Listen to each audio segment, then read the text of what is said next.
Antes de ir embora, talvez tenha alguém alguma pergunta sobre a meditação.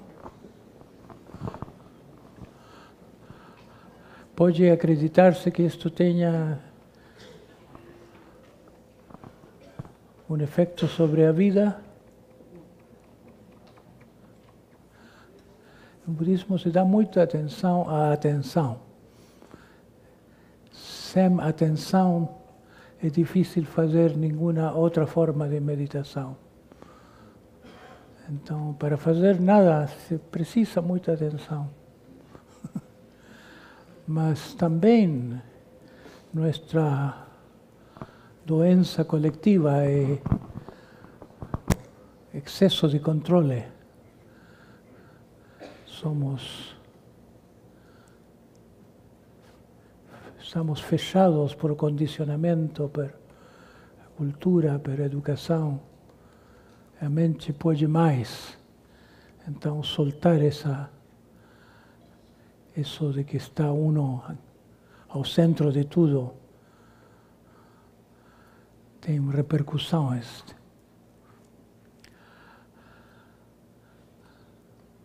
E sobre a meditação ativa, que algumas pessoas comentam e, inclusive no esporte, muitas pessoas praticam e dizem que tem efeito.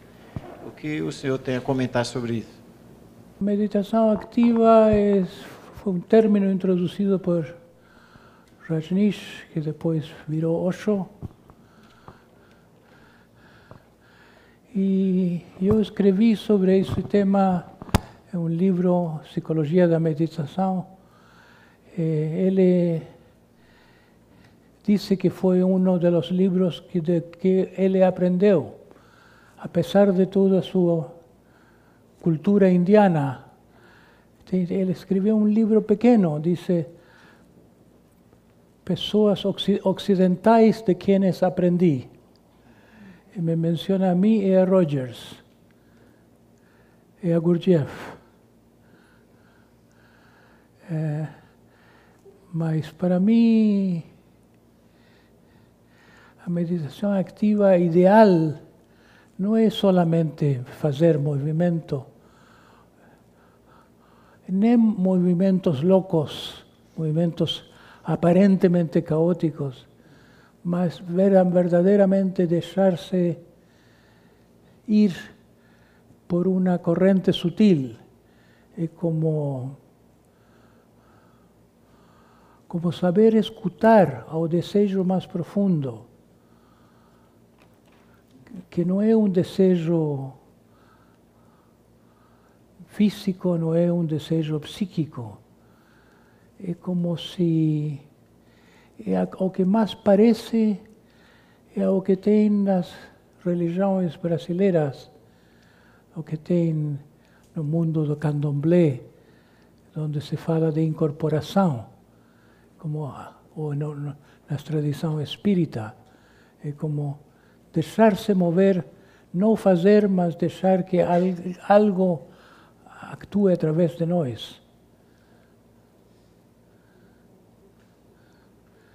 Então, quando se pode fazer isso, as pessoas às vezes cantam, às vezes gritam, às vezes fazem movimentos, e às vezes adotam posturas que são posturas um pouco pessoais, que no contexto espiritual às vezes se consideram ligadas a certas formas do espírito, a certas entidades. Aí tem pessoas que fazem movimentos assim, há pessoas que fazem movimentos mais verticais, tem pessoas que fazem movimentos mais duros. É fácil se uno se deixa levar, se uno para de fazer nada intencional, mas permite que aconteçam coisas, uno seguramente toma contato com algo que é como um anjo pessoal, como uma entidade que é como parte do espírito, que tem características pessoais. Para mim, foi parte muito importante do caminho espiritual, por isso dei muito ênfase em minha teoria da meditação. E levou isso à escritura automática. Em psicologia se chama escritura automática algo que não é nada de automático. É uma mal forma de chamar a escritura quando não é a mente própria que faz, mas como? Psicografia. Está bem, psicografia. É muito ligado ao movimento espontâneo. Essa seria a meditação ativa ideal. Quando os profetas no Antigo Testamento tiram a roupa ou rompem, entram em êxtase e dizem coisas que a mente racional não sabe. Isso tem a ver com o mesmo. É como sumir o eu pessoal, tal como nesta meditação, mas sumir porque se cria um espaço para o desconhecido, para algo que quer passar através de nós.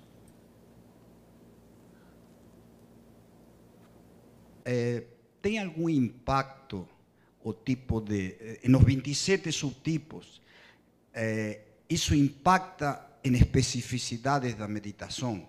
Algum impacto deve ter, mas você tem alguma reflexão mais classificatória, mais teórica sobre isso?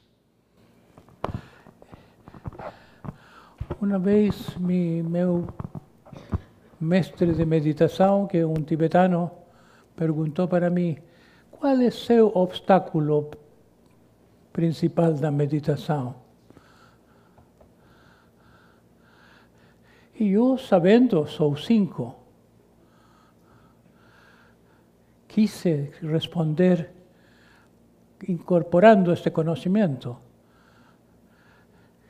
E por primeira vez vi que não era tão fácil descrever o obstáculo da meditação a partir do caráter.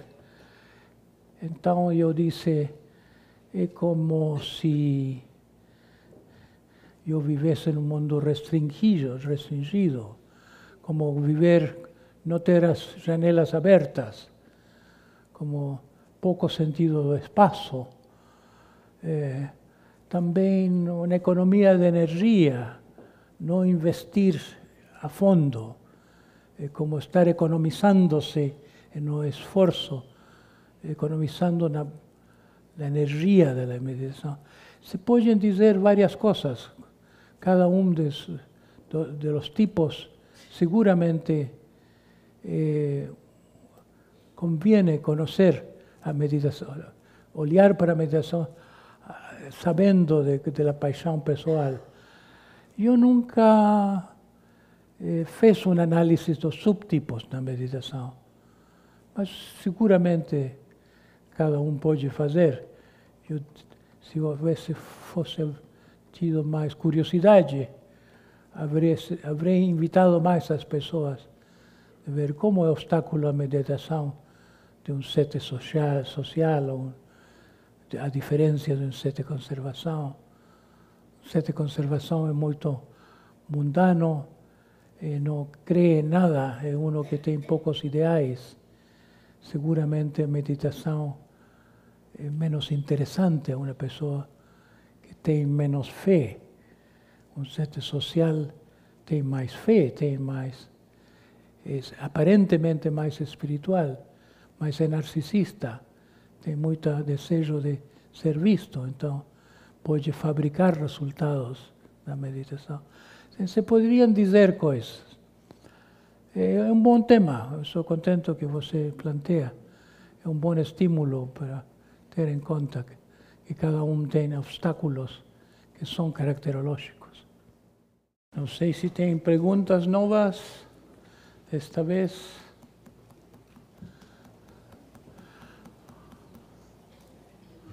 Como que se controla a imaginação?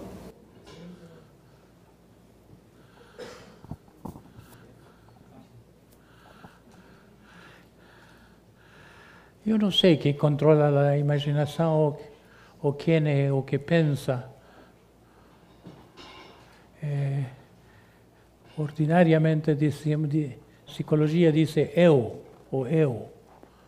El budismo dice que o eu es una identificación parcial, que cuando uno dice eu, la Gestalt dice o mismo. Fritz Perls decía, o eu una identificación.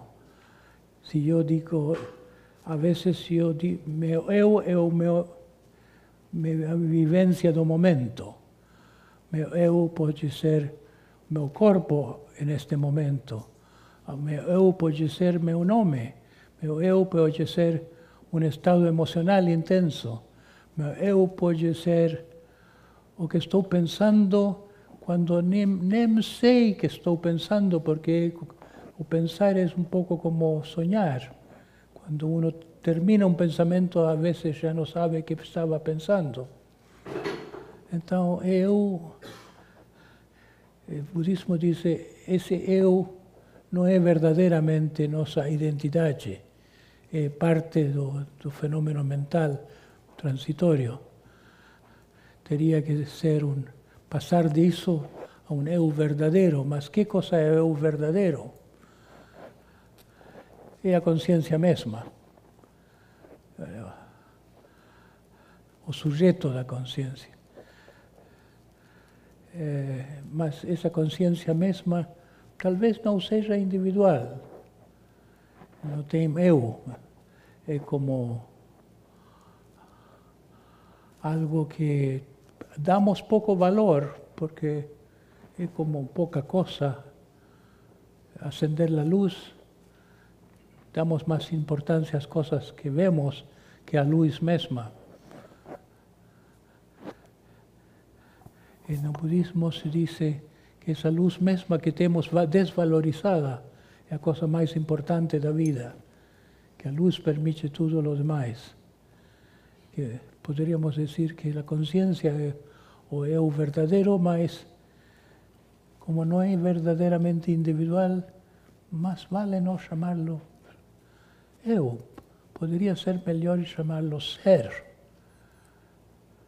Mas no budismo se diz é melhor não chamá-lo ser, porque é um pouco como não ser. Quando uno se permite desaparecer, quando uno se permite entregar-se, é mais fácil estar ao centro da consciência. Então, alguns dizem que o mais profundo de nós é como um não ser, que o não ser é o ser verdadeiro. Mas no budismo diz é melhor dizer não ser, nem ser, nem não ser, porque isso já é estar na cabeça discriminando, é coisa do pensamento. Mas, falando de imaginação, o fenômeno da imaginação é muito misterioso, é como o fenômeno dos sonhos. Os sonhos parecem bobagem, mas têm muita sabedoria. Parece bobagem porque não compreendemos os sonhos. Quando mais se compreende um sonho, e as pessoas aprendem a compreender seus sonhos, quando se lembram os sonhos, se escrevem os sonhos, se reflexiona nos sonhos. É uma coisa importante da vida isso, porque os sonhos são como mensagem de uma mente mais profunda. É parte de nós que sabe mais. E com a imaginação também. Tem aspectos da imaginação que são automáticos, mas tem aspectos que sabem mais que nós. Mas este caminho, o caminho da meditação Zen, é um caminho, uma prática que não se apoia na imaginação. Tem a palavra makyo, quer dizer do diabo. É como se a imaginação é parte inimigo da meditação tradicional. Se quer eliminar para não distrair-se na imaginação, que vá ao pensamento, que vá à interpretação, que quer encontrar significado. se aconselha uma atitude de renúncia à imaginação. É como parte da técnica, mas isso não responde à sua pergunta de onde vem. É como que a mente é muito misteriosa e tem muitas dinâmicas complexas. Às vezes tem uma experiência espiritual e a experiência espiritual se manifesta como cor. Alguém diz, vejo com cor violeta. Ou a pessoa diz, vejo verde. São signos de experiência espiritual, são aproximações a um nível misterioso. Então, a cor quer dizer que tem algo aí interessante, mas é melhor não estar pensando em qual é o significado da violeta, mas melhor desfazer-se de tudo. Porque quando uno se desfaz de tudo, que fica só a consciência mesma. É como estar aí sem mais. E por aí a passada, é como essa é a porta. É simples estar aí. Sem apego. Quando uno não quer fazer nada, é como tem uma criatura que quer. Como quando uno corta a cabeça de uno de estos, ¿cómo se llama? Lagarto. Lagarto. Corta la coda a un lagarto y faz. Corta o rabo, né? O rabo, sim. Corta o rabo ao ego, faz muito. Porque o ego é adicto a objetos. Bem, eu vou a outro grupo, vou a 3. Nos vemos amanhã.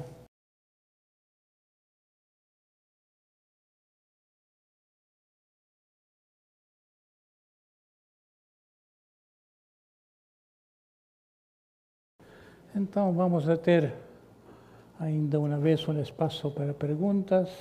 Eu tenho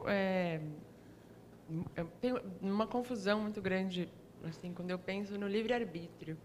Gostaria no livre-arbítrio. Livre-arbítrio. Ah, Alguns dizem que na nossa vida, como máquinas, né, que a gente está no estado de sono profundo, que nada a gente faz, tudo acontece. Essa vontade que a gente não exerce, que, né, são só os desejos. Se o livre-arbítrio é só nessa área dos desejos, eu tenho essa dúvida. O que o senhor pensa sobre livre-arbítrio? ninguém tem uma resposta científica ou filosófica racional. Os científicos da consciência dizem que nossas mães que parecem amorosas, quando são boas mães, são amor. Dizem que os científicos que são zombies, que todos os humanos somos zombies. Zumbis. Zumbis, que somos autômatas. Temos uma máquina biológica que pode ser imitada algum dia por androides. Isso dizem os científicos.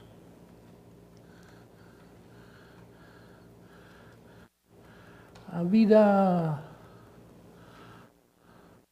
a cultura diz que somos livres, que temos livre-arbítrio.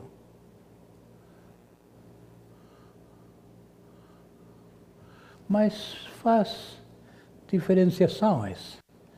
Se um mata outro,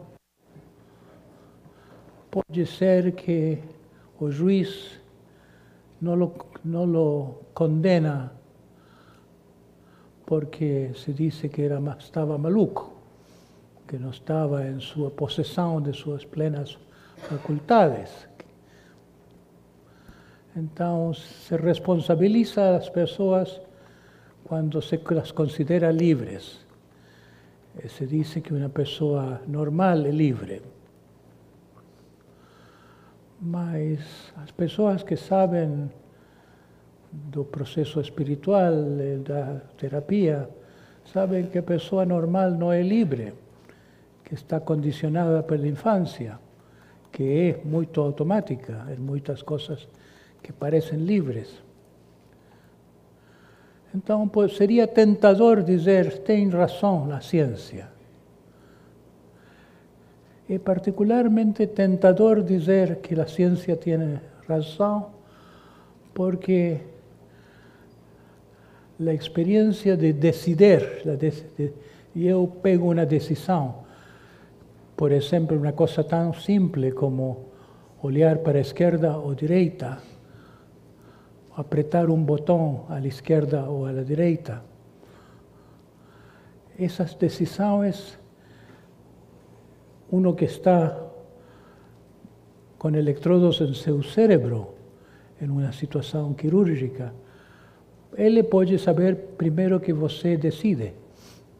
Quando uno decide, essa experiência subjetiva de decidir não é a primeira coisa, não vem antes, mas vem depois de fatos neurofisiológicos. Já tem decidido o sistema interno, antes do sentido de liberdade. Então, seria muito tentador dizer que a liberdade é um cuento que nos contamos, é uma história, é uma ficção. Mas, quando nos consideramos livres, o resultado é diferente de quando nos consideramos máquinas. Se nos consideramos a nós como que não podemos fazer nada, que tudo é automático em nós,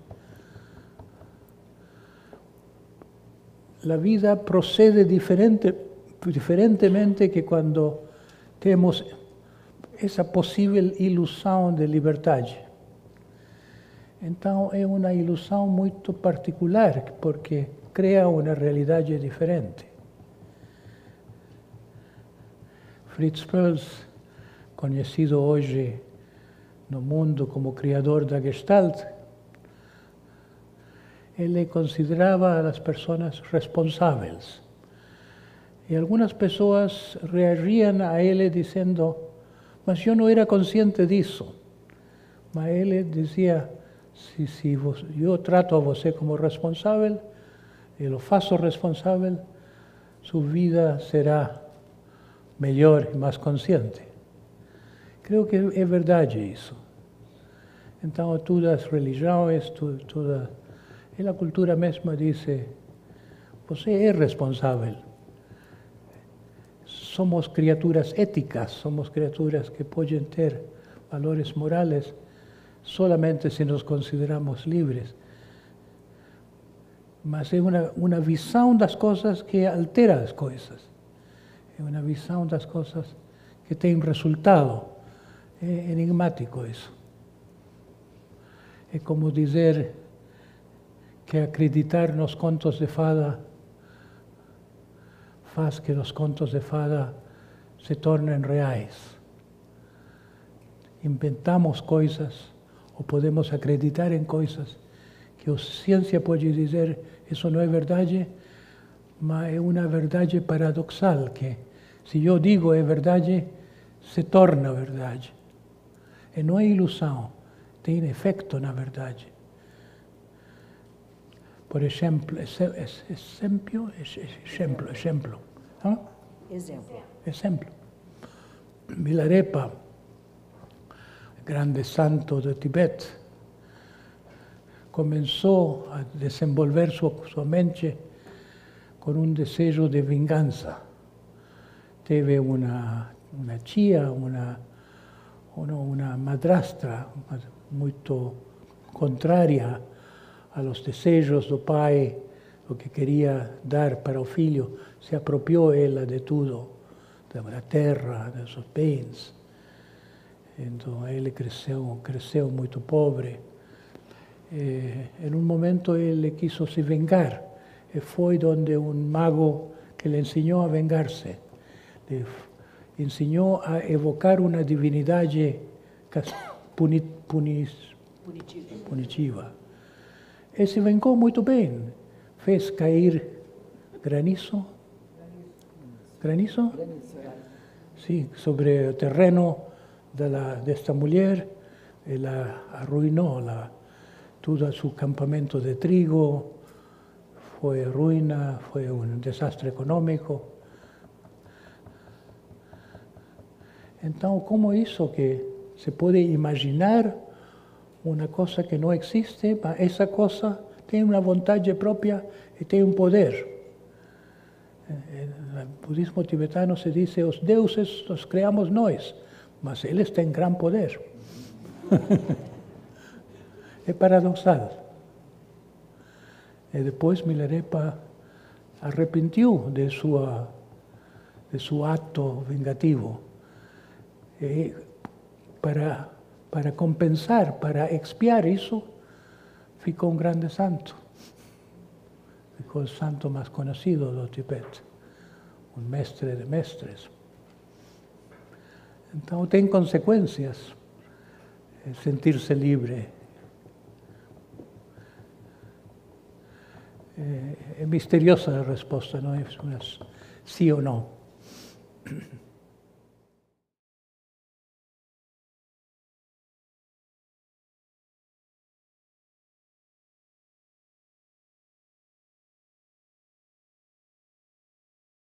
Tenho muita dificuldade de concentrar nesse tipo de meditação que o senhor vem fazendo.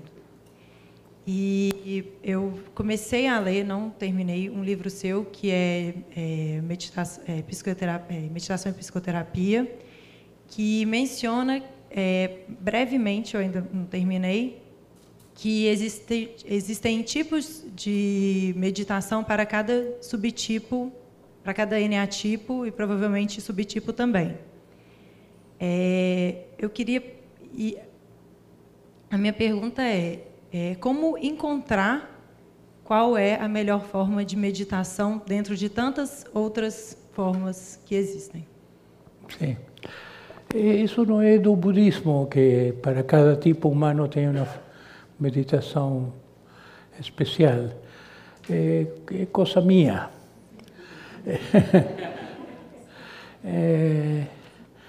Eu nunca fiz um estudo experimental de asignar às pessoas uma meditação segundo o seu tipo. Propongo uma teoria, sim, nesse livro,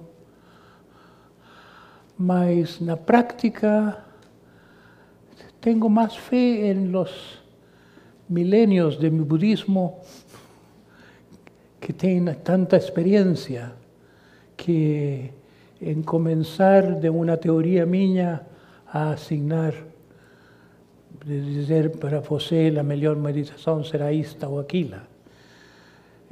A experiência budista tem muito precedente de pessoas que iluminaram, que tiveram sucesso. Então, diz o budismo que o melhor é começar com o desenvolvimento da atenção aqui e agora.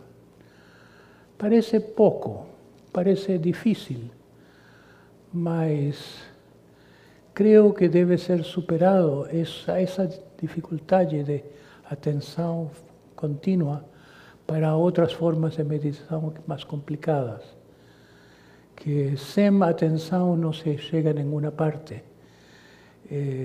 Isso vale para todos, eu creio que vale para todos.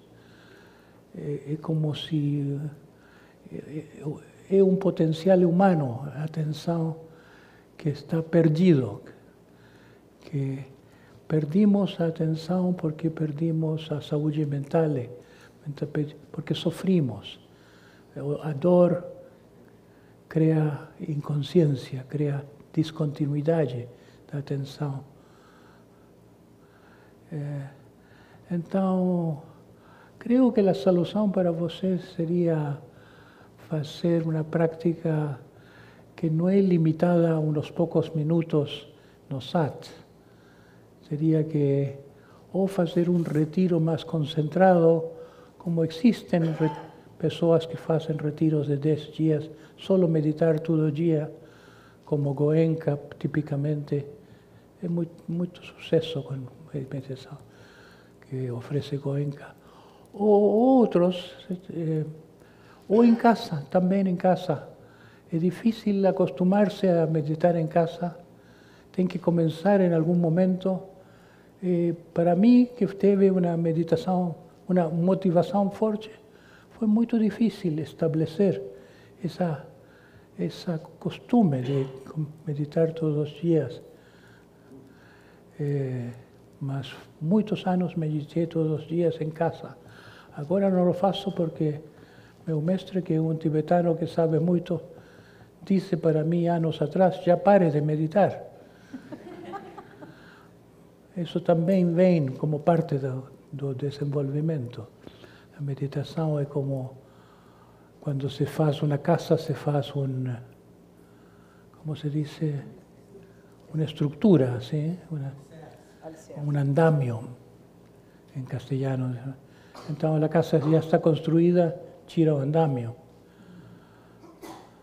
Mas os mestres de meditação sabem muito na tradição tibetana, como a tradição onde foi a parar o conhecimento budista, porque sumiu da Índia, particularmente continuou no Tíbet, que é uma terra muito particular, porque geograficamente inalcançável, até o ano 55, com a invasão chinesa. Mas foi um conservatório espiritual onde se cultivaram muito o conhecimento de meditação. Tem um incrível saber. Livros, para nós a Bíblia, o Novo Testamento não são tantas páginas. Se escolheu no século IV o que era canônico, o que era sagrado, o que tinha autoridade de vir de pessoas de grande conhecimento. Mas no budismo tibetano se considera que em cada geração tem Budas vivientes, tem pessoas que têm atingido os estágios superiores.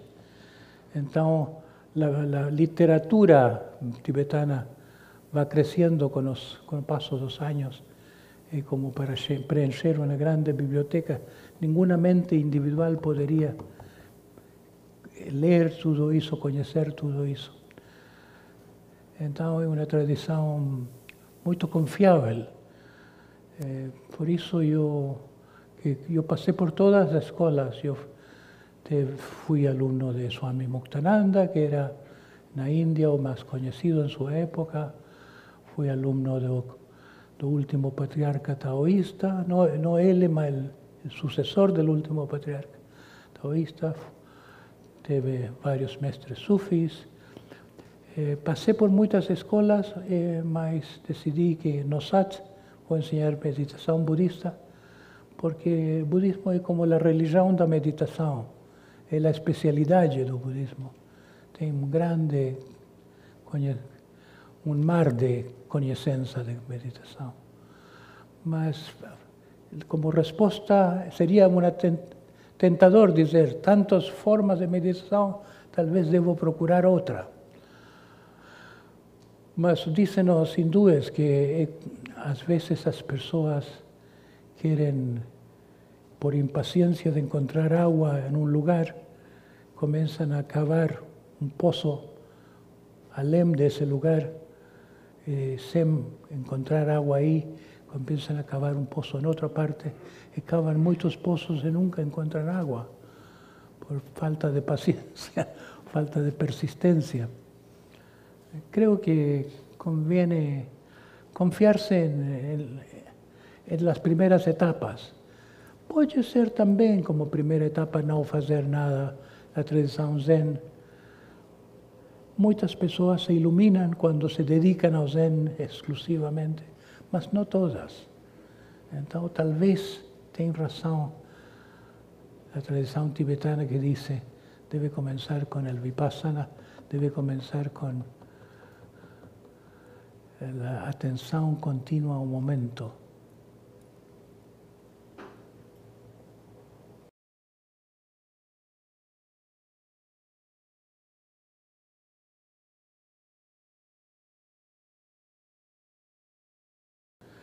Yoga de sueños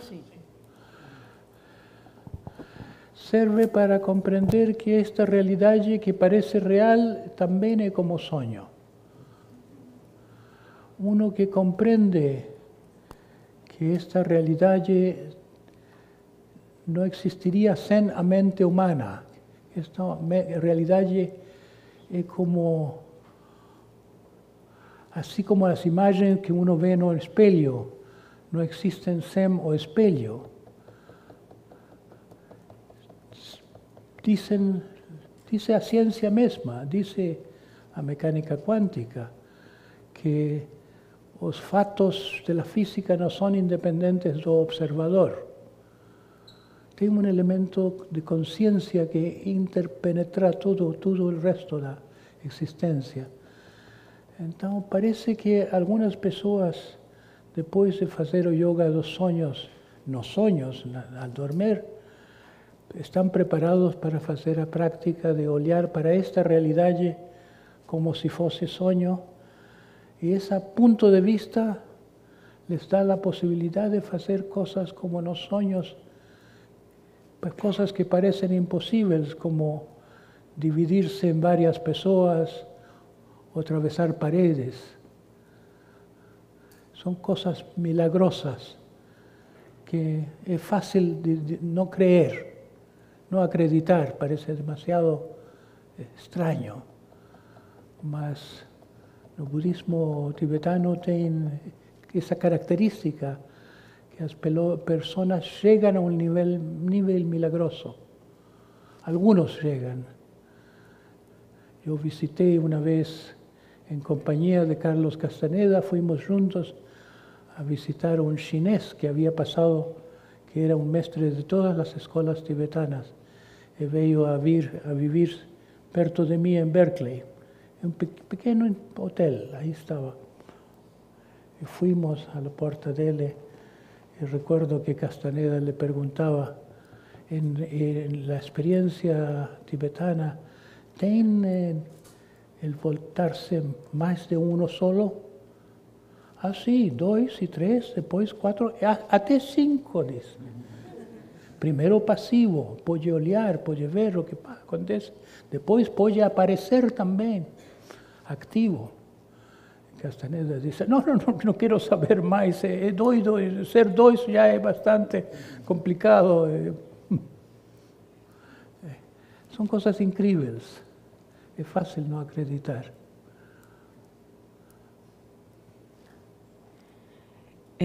Eu queria saber alguma indicação do Senhor em relação à meditação e às plantas de poder, em especial a ayahuasca. A ayahuasca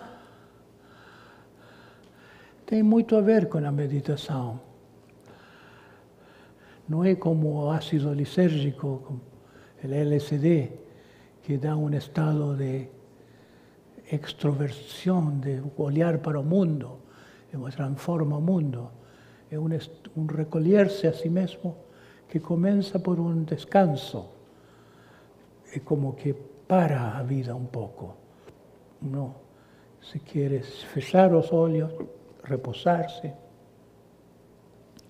E quando atinge um estado de entrega, um estado de paz interior, estar como uno mesmo, aí começa a receber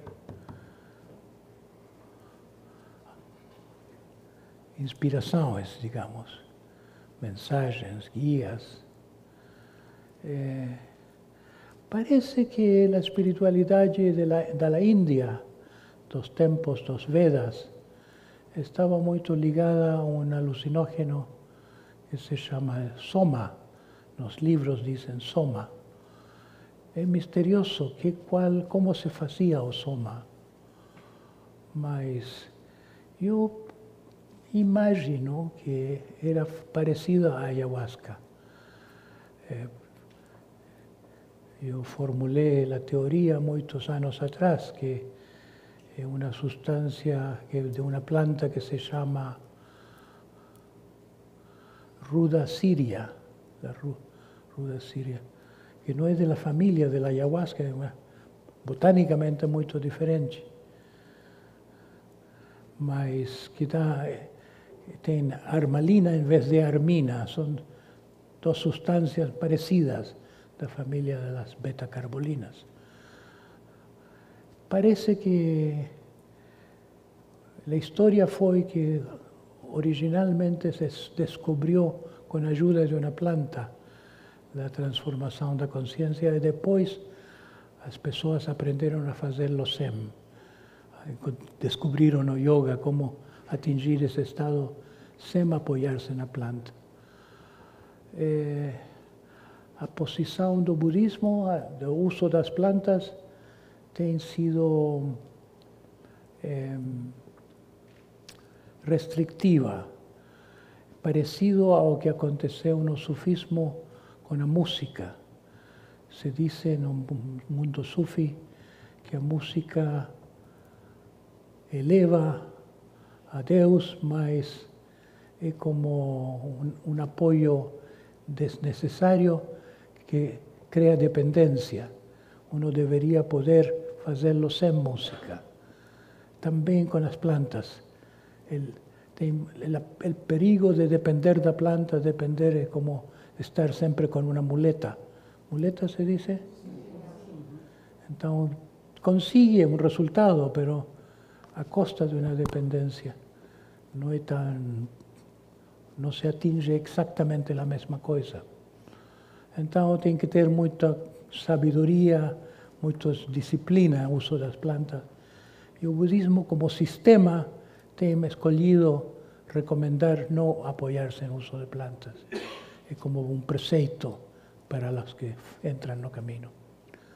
Mas históricamente estoy seguro que se tem usado no passado.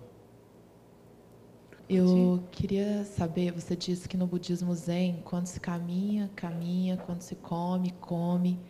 Eu queria saber assim, e que hora se pensa?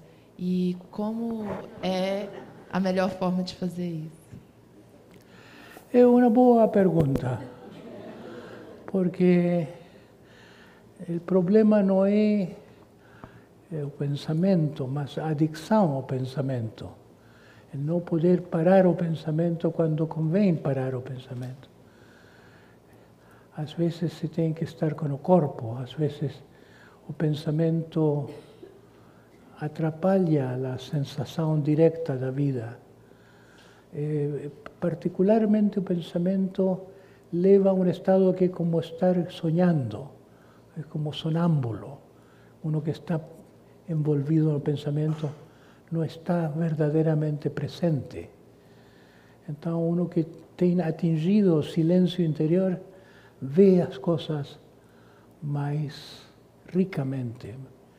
Isso que dice famosamente William Blake, de encontrar a imensidade em um grão de arena, de ver tudo em uma flor, de ver a beleza das coisas.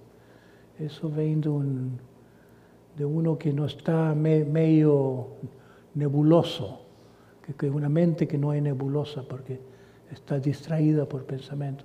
Então é importante parar de pensar, mas isso não quer dizer que temos que viver sem atenção ao futuro, atenção ao passado.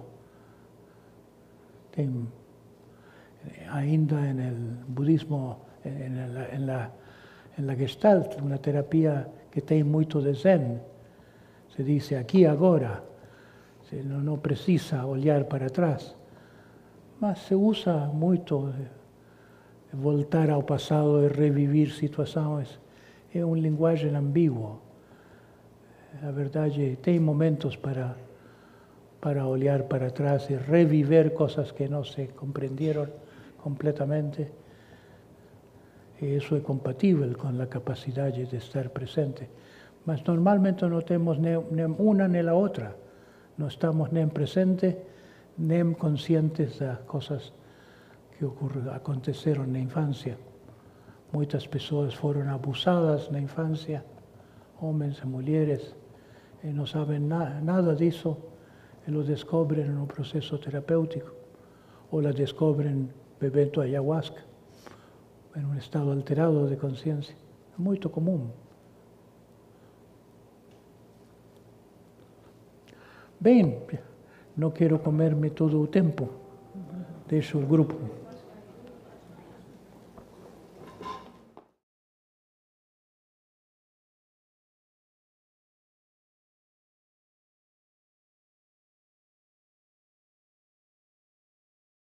Muitas pessoas iluminaram desta forma, com esta fórmula, simplesmente. Deixa cair a mente, deixa cair o corpo. Mas não é simplesmente vaciar a mente, é conhecer a mente vazia, observar a mente vazia, é como afundar na compreensão de isso que podemos chamar invisível, é indizível também.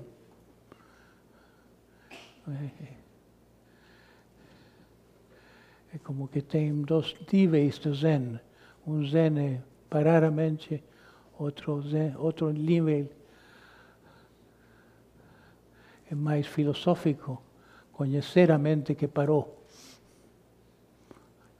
Mas não se pode conhecer com o pensamento.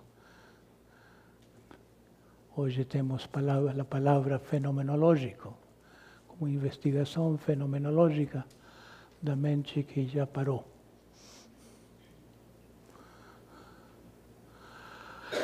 Bem, essa é a minha parte, mas podemos ter um espaço de perguntas, se quiserem.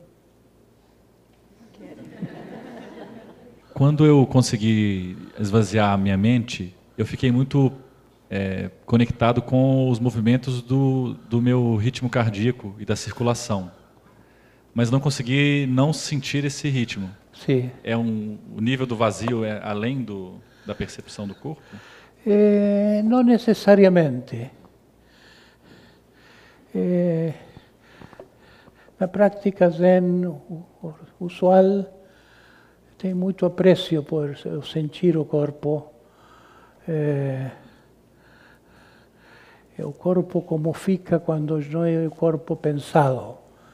É uma consciência corporal que tem sido praticada através de já décadas como parte de interesse da psicoterapia contemporânea. Tem muitas formas de trabalho no corpo. Uma tem se chamado sensory awareness. Nasceu na Alemanha com uma mulher que se chamava Elsa Gindler. A sua história pessoal foi que tinha uma tuberculose e teve que aprender a respirar com um pulmão muito cuidadosamente para proteger o outro, a cicatrização do outro, em uma época em que não tinha a cura de tuberculose ainda. Então, por a obrigação de essa disciplina, foi tomando uma consciência de seu corpo e um controle de seu corpo inusual. E isso mudou toda a sua vida, lhe serviu como caminho interior. Então começou a ensinar. Ela trouxe esse trabalho, uma outra alemã que se chamava Charlotte Selver, trouxe esse trabalho a Estados Unidos com o nome Sensory Awareness. E tem um livro que se pode encontrar, Sensory Awareness, que parece muito simples, mas é como uma invitação a dizer que o corpo não sentir o corpo como um apêndice da mente, mas como invertir essa percepção e dizer, sou o corpo, sou o meu corpo. É como um antídoto ao mentalismo habitual, seres que vivem na cabeça. Eu fui discípulo de essa mulher, Charlotte Selber, mas não um experto em conduzir esse tipo de trabalho. Mas me interessou muito que Suzuki Roshi, com quem aprendi Zen, ele invitava a Charlotte Selber a fazer trabalhos aí, temporadas com seus monges, com seus discípulos no primeiro mosteiro Zen de América. Então, sim, está bem estar com o corpo, mas deixar cair o corpo tem um significado que não é esquecer o corpo. É como deixar cair o corpo à terra, deixar que o corpo se entrega à gravidade, se entrega ao descanso. Isso inspira a mente a descansar também. Não é como lutar contra os pensamentos. Eu estou aqui, não vou pensar, mas os pensamentos se dissolvem no espírito de não fazer nada, no espírito de descansar. Quem hace las preguntas es siempre el ego. Y la segunda es, ¿puede hablar un poco más de la parte del no mente? ¿Quién hace las preguntas? ¿Cuáles preguntas? Como cuando escucho nosotros hablando y cuando tengo una curiosidad, quien quiere saber es mi ser o es mi ego buscando entender mi ser.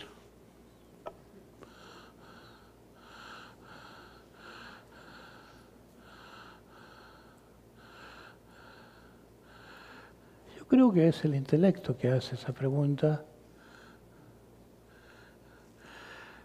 pero un psicoanalista budista contemporáneo escribió un libro que llamó Pensamientos en Pensador, con la idea que los pensamientos, nos atribuimos los pensamientos a un eu que está além do pensamento, mas verdaderamente los pensamientos son una máquina de pensar autónoma que con el agregado de una identificación que dice, soy eu que estoy pensando. Mas en la meditación se conoce un estado en que, ainda que pasan los pensamientos, eso no atrapalha ni distrae de estar ahí, de estar no estado de silencio meditativo. Es como si llega un momento en que uno es o silencio y los pensamientos pasan sin romper el silencio. No es una experiencia habitual, mas es una experiencia muy deliciosa para quien la tiene. Es como es como un cristal por donde pasa la luz. Todo lo que pasa no altera la naturaleza de ese cristal, que es la conciencia misma, que es como que la conciencia fica consciente de sí misma. Eso no es un estado normal, eso es ya Satori. Tiene un Satori cristalino, un Satori que es como sentirse o espacio en que habitan los pensamientos. Além do pensamento mesmo, porque é como el contenedor do pensamento. ¿Se comprende eso? ¿Y esto tiene que ver con ese estudio fenomenológico del no pensar? Sí, si yo digo, yo ahora, sin pensamiento, no tengo nada, no soy como nada. La tradición da meditación dice, no fiques contento de que atingiste a nada, eso es poca cosa, es un reposo do pensamento. Agora tens que encontrar a sabiduría, prajna se llama, es como conocimiento da nada. El conocimiento da nada es como conocimiento de Dios, son otras palabras, mas es la misma cosa. Es como conocimiento de algo que existe além dos mecanismos psicocorporales. Tenemos un complexo de psicocorporal, con pensamiento, emoción, con motivación, hábitos, mas tem algo além de tudo isso que podemos dizer trascendente. Podemos dizer divino, si quiere, aunque en budismo no se usa tanto esa palabra. Mas algunas pessoas que têm a experiência de Kensho, a experiência de Satori, quando o mestre pergunta como foi isso, às vezes usam a palavra divino. É como outro plano, é outro nível de experiência desconhecido, mas não se pode dizer que seja outra coisa que nada. É nada, mas muda todo. Talvez a forma melhor de compreender seja dizer que comparável ao espaço. Se diz no budismo que o que mais se parece ao nirvana é o espaço. Porque espaço é como nada, mas contém tudo. Então, não é que seja espaço exterior, o espaço físico da natureza da mente, mas a mente é um espaço interior que não percebimos. Percebimos as coisas, mas não percebimos o espelho em que estão refletidas as coisas. A mente é como esse espelho, que também é como um espaço. Conhecer a mente mesma, poder dizer que a mente despertou a si mesma, é como dizer o sujeito da consciência se conhece a si mesmo, além de todos os objetos que pode refletir ou conhecer. Isso se conhece no budismo, se conhece também no Vedanta, esse despertar da consciência a si mesma.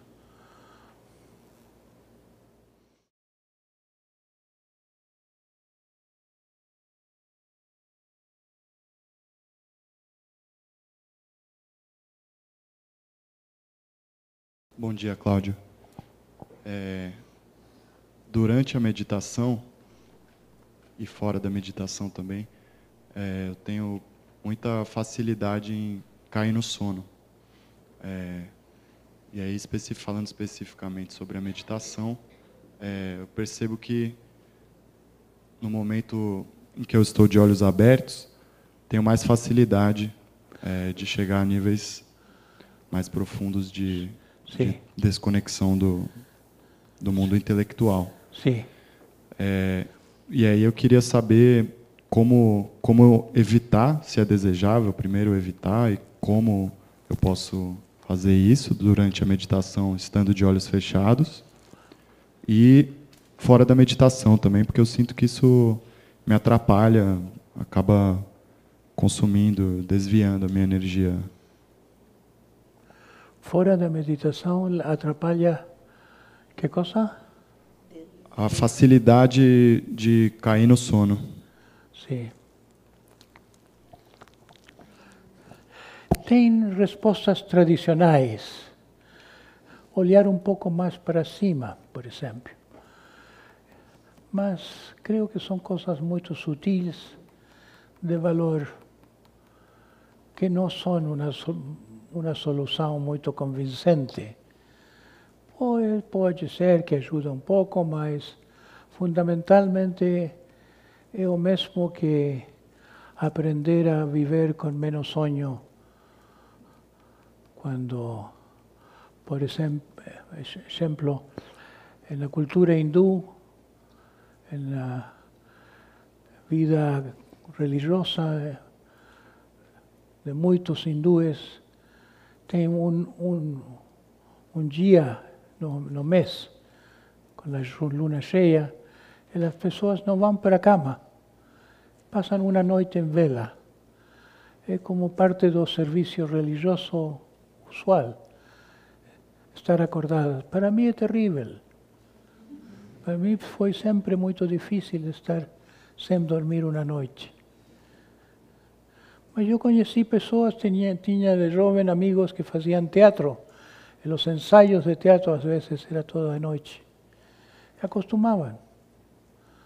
Então se pode desenvolver uma maior capacidade de privação do sonho. É como se o espírito da meditação é muito ligado a isso precisamente. Tem mais energia de estar acordado. É como se o sonho estivesse sempre como uma tentação presente. Estamos um pouco sonâmbulos. Então, criar essa energia do despertar mais presente é inevitável que seja difícil. É coisa de fazer, é fazer meditações mais prolongadas. E na prática do Zen também tem intensivos, em que são todos os dias e todo dia meditar. Dói muito para as pessoas que não têm o corpo acostumado, mas também depois de acostumar o corpo, a mente tem que passar um esforço muito maior. Então, esses grandes esforços têm esse resultado, que as pessoas, ao final, desenvolvem uma maneira de olhar como de Bodhidharma, que diz a lenda que estava tão enfurecido quando dormiu em uma meditação, que pegou uma tesoura e cortou os párpados. Pálpebras. E se diz que ele tirou as pálpebras e aí cresceu a primeira planta do té, o chá. Que a origem do chá é esse gesto de Bodhidharma, de querer estar acordado. E por isso o chá tem esse efeito que nos faz acordar um pouco. Agora o café lo faz ainda melhor. O café não vem da cultura budista, mas da cultura árabe, que turca. Entrou na Europa na guerra dos turcos.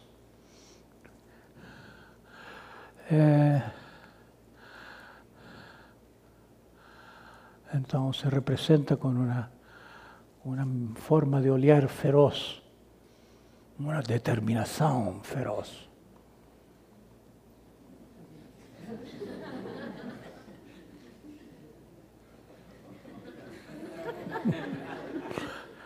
Fritz Perls tinha um olhar assim.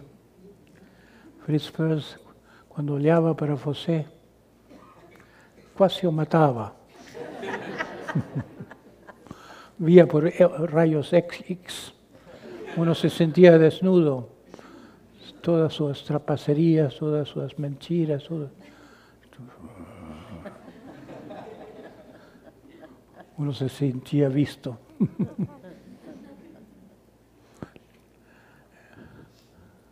Bem, deixemos aqui.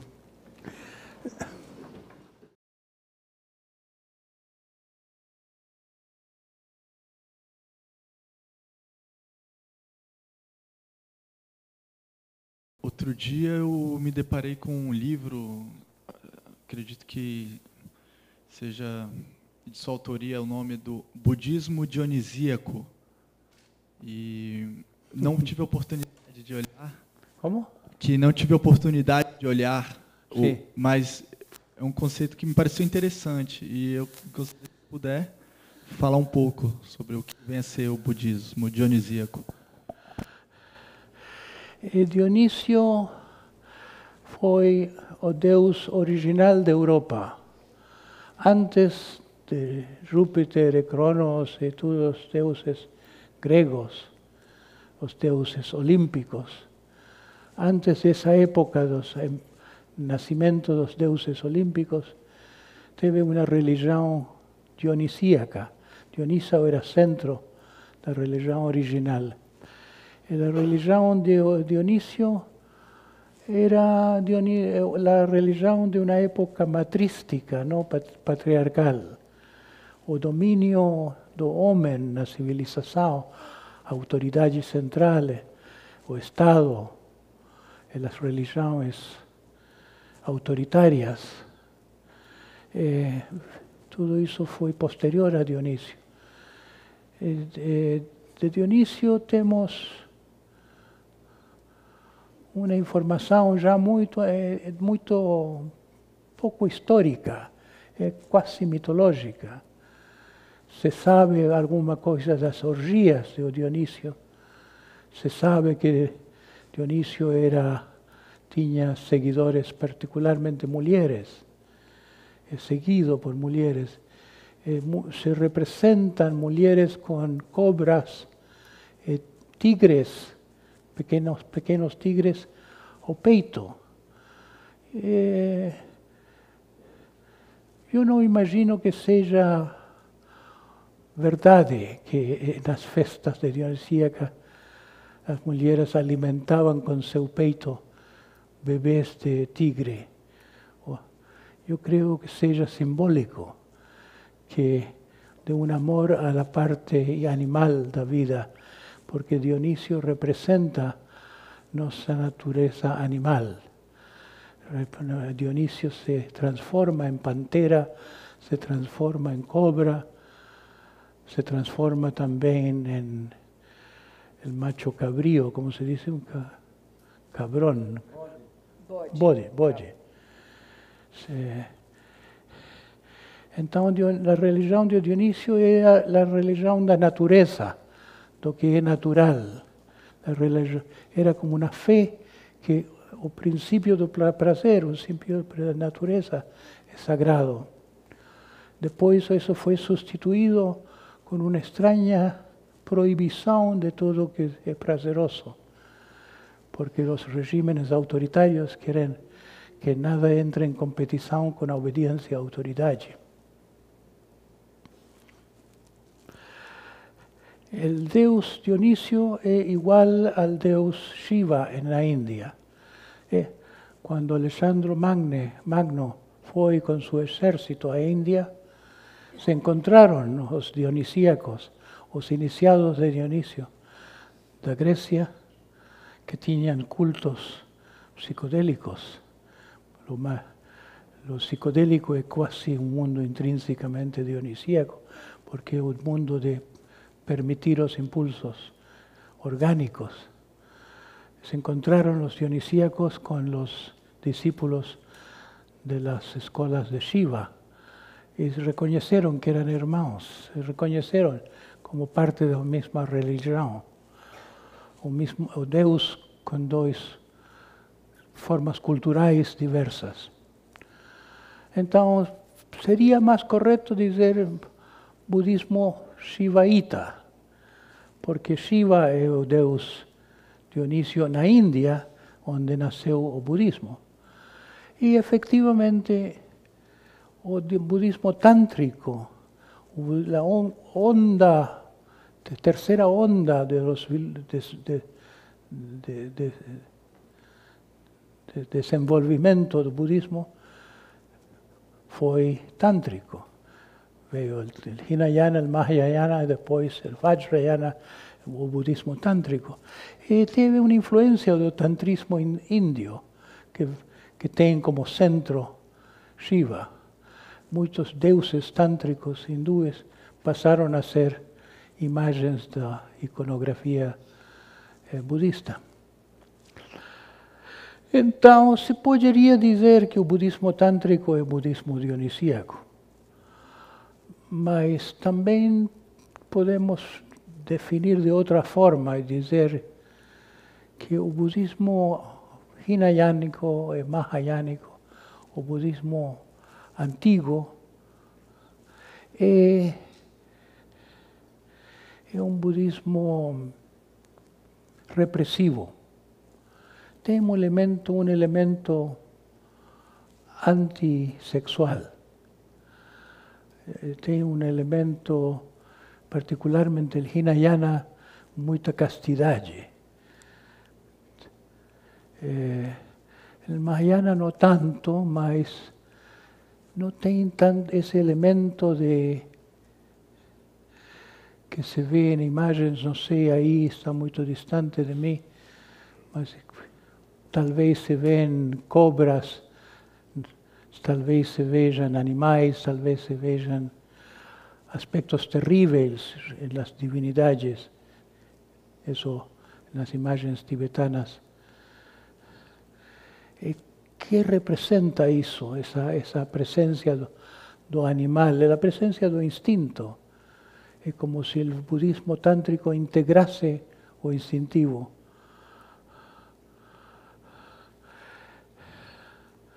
Então, poderíamos dizer, budismo dionisíaco eu compreendo como um budismo em um contexto de amor. Em um contexto de amor, não só amor ao próximo, amor compasivo, mas também de amor erótico, de amor devocional. O amor tem essas três formas. Onde tem amor, tem espectro do amor. O budismo tântrico tem muito devoção, tem muita compaixão e também muita presença da sexualidade. Tem um yoga sexual. Aqui temos uma pessoa muito interessada que ensina isso, yoga sexual. Então,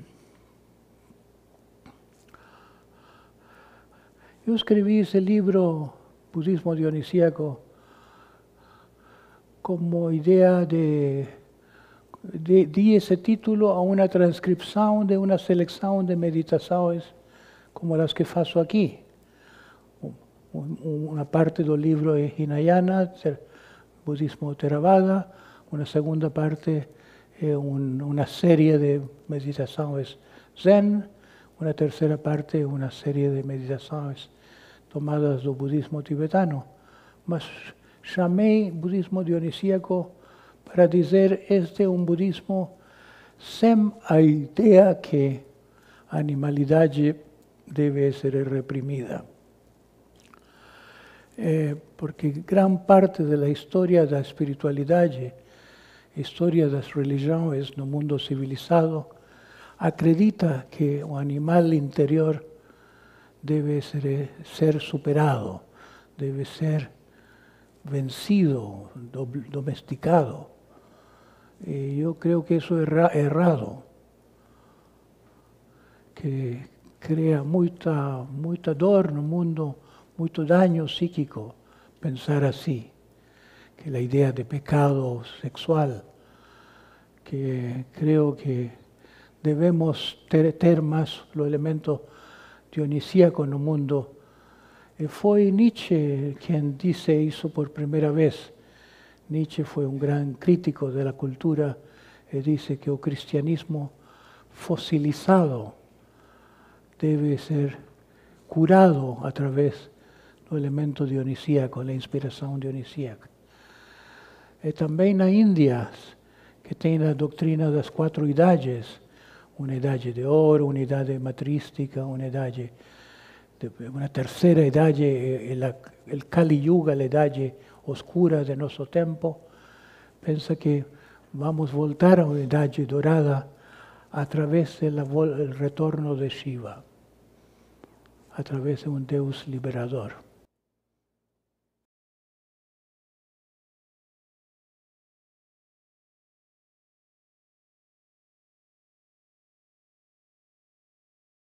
Bom dia.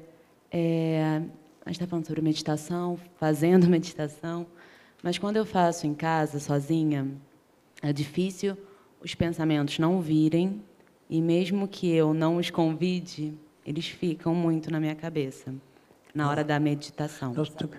A ponto de eu, às vezes, sentir os pensamentos.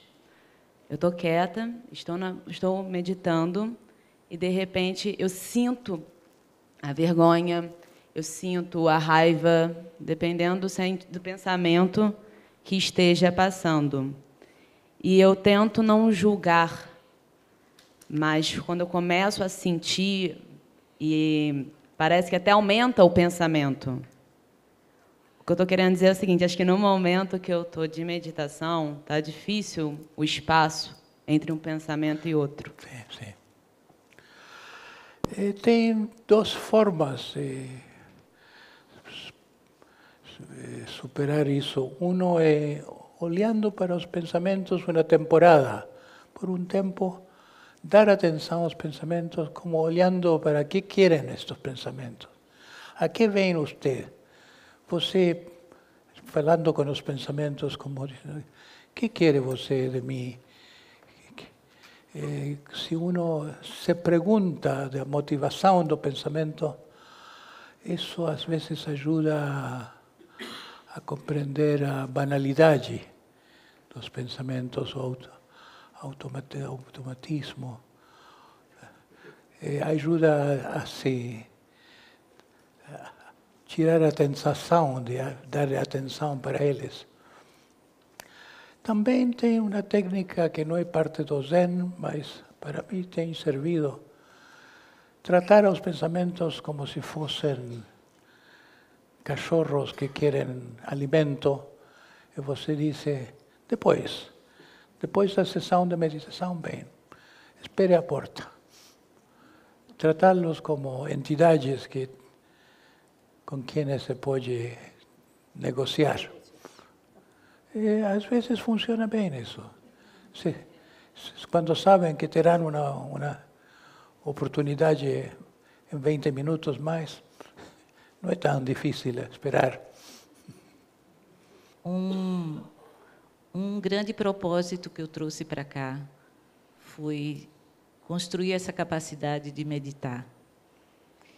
E uma dessas noites, aconteceu algo que me surpreendeu e me assustou, e enfim. Quando o Senhor introduziu na parte da meditação de ficar em frente ao outro, isso me facilitou muito a conexão. E aí eu estava inquieta à noite e disse, vou experimentar meditar sozinha. E, de repente, eu me vi como desdobrada em minha frente. E como? Me vi a mim mesma em minha frente. E foi muito rápido, porque logo veio algo que contestou e me fez desacreditar. E eu não consegui sustentar essa experiência. Num lapso de tempo, eu creio que eu tenha feito, eu senti uma conexão forte. Mas depois que se desmanchou, eu fiquei me questionando por que eu não sustentei, o que desfez isso? Foi meu ego que me faz me sentir como uma caca? Ou o ego é uma entidade que vem para ter uma força de desconstruir nessa ordem de grandeza? Enfim. O que aconteceu para você é que a meditação interpessoal foi ajuda. E sim, possivelmente as pessoas extrovertidas tenham mais facilidade de meditar assim. Eu tenho escutado a muitas pessoas que preferem meditar cara a cara, funciona melhor. E a meditação tradicional é isolada. Não se olha para outro, se olha para uma parede, ou se olha para o chão. No zazen, ao menos. Na tradição tibetana, cara a cara é só nas iniciações, quando o mestre transmite. Na tradição cristã também, antigamente, tinha pessoas capazes de, como se dizia, de passar o Espírito Santo. O batismo era coisa de adultos. Então, tem um fenômeno interpessoal da meditação, mas não tem uma tradição. Isso não significa que não seja tão natural e tão lícito meditar com uma pessoa. Na tradição oriental não é permitido na vida cultural olhar cara a cara se não se está enamorando. Não tem regras precisas de interação.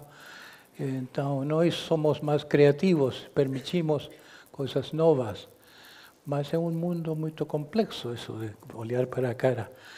Eu creio que caímos na neurose na vida interpessoal, o medo de outro, a punição do outro, a convencionalidade, a obrigação que impõe outro, que foram as causas da neurose também. É lógico pensar que se pode caminhar inversamente, recuperar, estar consigo mesmo, estar sem ser manipulado por outro, sem responder aos desejos de outro. Então, talvez para você é um caminho válido ter companhia na meditação. E todos os casais podem fazer isso, pessoas que não estão sós em casa, quando é uma motivação compartilhada. Bem, talvez agora já... É válido meditar frente ao espelho? Espelho, sim. Sim, esqueci isso. A palavra especulação vem da prática de meditar com um espelho. É uma prática que se fez em tempos antigos.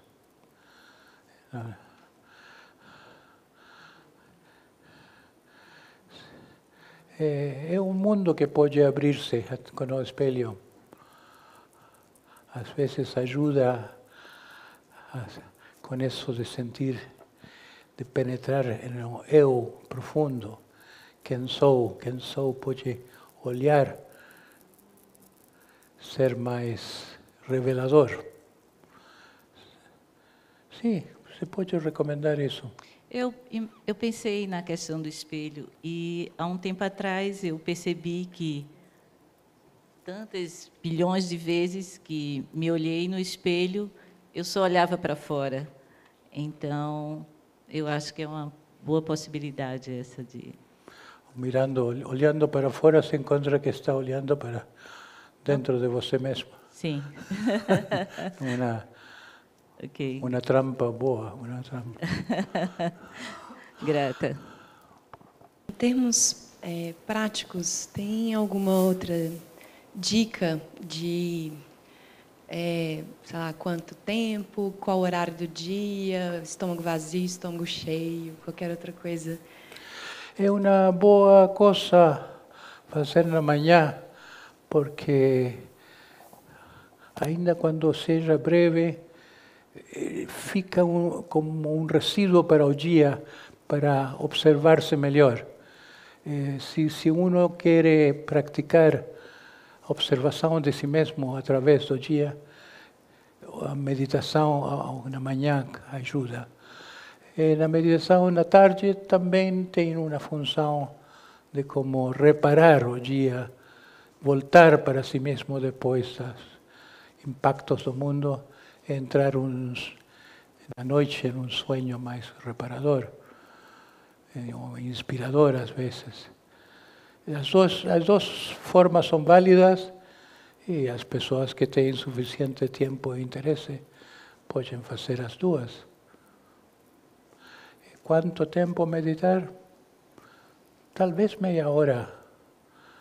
Às vezes fazer menos não dá tanta base, tanta ocasião de superar, ir progressando.